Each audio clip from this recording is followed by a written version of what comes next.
Assalamualaikum warahmatullahi wabarakatuh. Salam sejahtera bagi kita semua. Perkenalkan, saya Kevin Aditya dari 12 IPA 2, siswa SMA Negeri 1 Ujung Padang.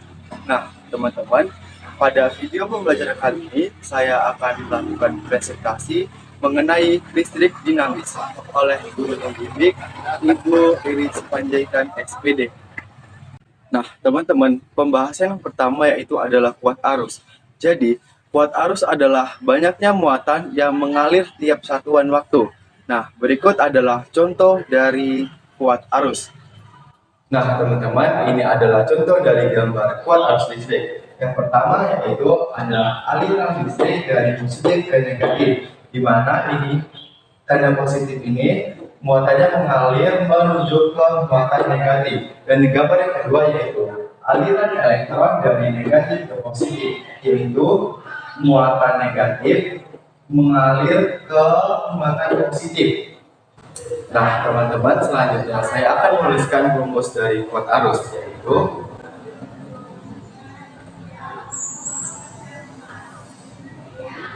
I sama dengan Q per T, di mana I adalah kuat arus dalam satuan ampere dan Q yaitu muatan, satuannya yaitu kolom, dan T yaitu waktu, satuannya yaitu sekon.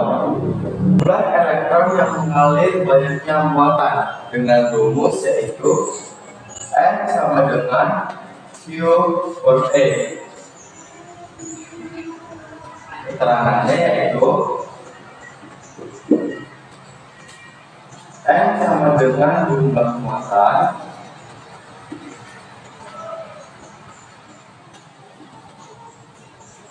dan Q sama dengan muatan,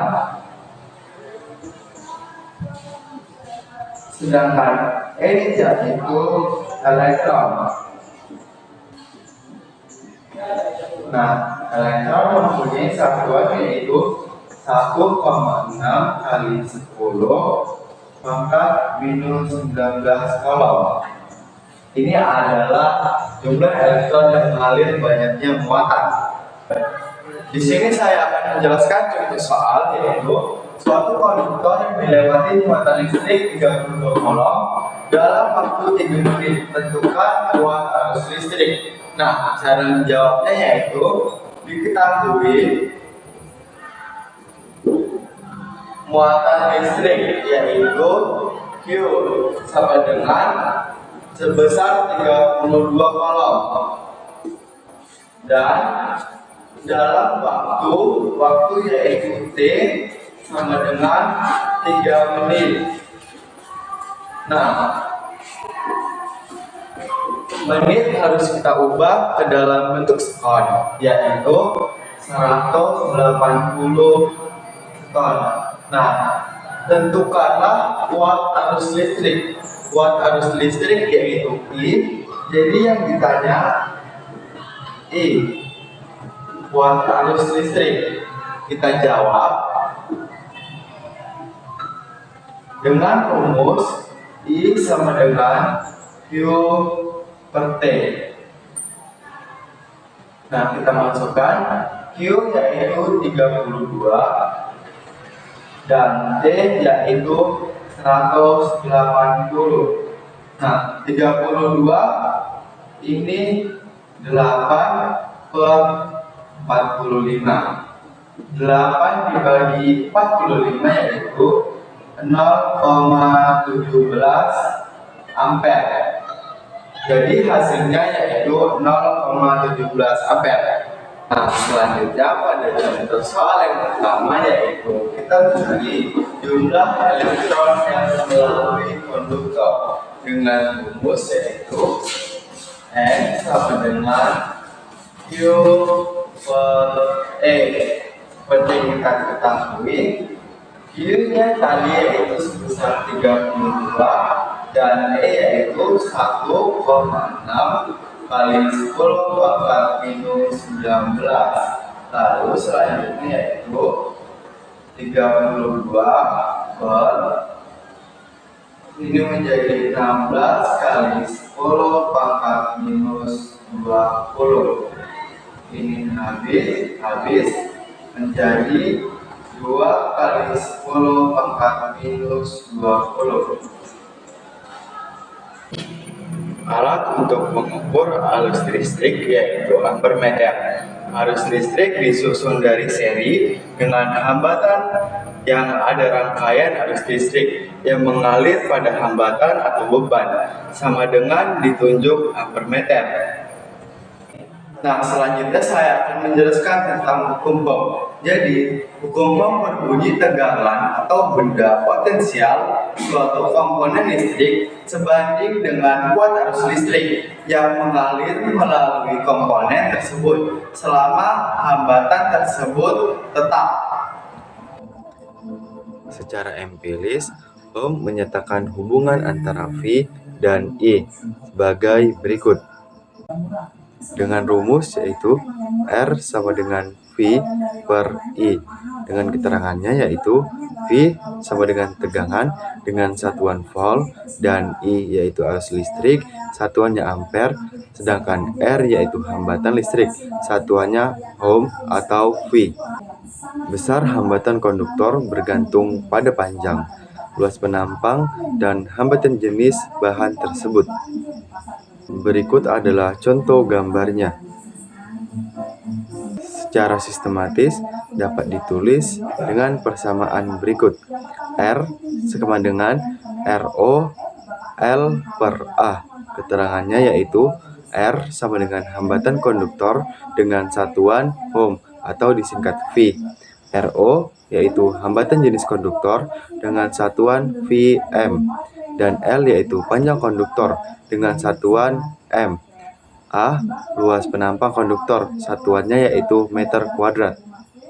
Nah, selanjutnya ada faktor yang mempengaruhi besar kecilnya hambatan listrik, yaitu 1. Jenis bahan resistor. Setiap resistor dengan bahan yang berbeda akan memiliki hambatan jenis yang berbeda. Hambatan jenis resistor berbanding lurus dengan nilai hambatan. Yang kedua yaitu ada panjang. Panjang penghantar mempengaruhi lama aliran arus listrik melewati rangkaian. Panjang penghantar berbanding lurus dengan nilai hambatan. Yang ketiga yaitu ada luas penampang. Luas penampang mempengaruhi jumlah arus listrik yang dapat melewati rangkaian. Luas penampang penghantar berbanding terbalik dengan nilai hambatan. Selanjutnya yang keempat yaitu ada suhu. Suhu mempengaruhi getaran-getaran elektron yang mengalir dalam rangkaian suhu berbanding lurus dengan nilai hambatan. Selanjutnya, alat ukur listrik digunakan untuk mengukur besaran-besaran yang terkait dengan kelistrikan. Alat ukur listrik diantaranya adalah ampermeter, voltmeter, ohmmeter, wattmeter, dan ampere-meter. Ampermeter digunakan untuk mengukur kuat arus dan dipasang secara seri. Voltmeter digunakan untuk mengukur tegangan dan dipasang secara paralel. Ampermeter dan voltmeter tersusun atas galvanometer yang bekerja berdasarkan prinsip elektromagnetik. Ohmmeter tersusun atas galvanometer yang digunakan untuk mengukur hambatan listrik dengan menghitung arus listrik. Wattmeter tersusun atas alat ukur kuat arus dan alat ukur tegangan yang disusun sedemikian rupa yang digunakan untuk mengukur daya listrik. Ampere-meter dan multimeter adalah gabungan dari ampermeter, voltmeter, dan ohmmeter. Cara membaca dan menghitung besaran listrik menggunakan alat-alat ukur listrik. Perlu kita ketahui, Miguel Faraday adalah si bapak penemu listrik dunia. Pada tahun 1908, Humphrey Davy juga berhasil mengubah energi listrik menjadi cahaya dalam lampu busurnya. Penemuan-penemuan tersebut terus berlangsung hingga sampailah kepada seorang ilmuwan listrik asal Inggris bernama Michael Faraday. Teman, sekian video presentasi saya mengenai listrik dinamis. Apabila ada kesalahan saya mengucapkan, mohon maaf. Billahi taufiq wal hidayah. Wassalamualaikum warahmatullahi wabarakatuh.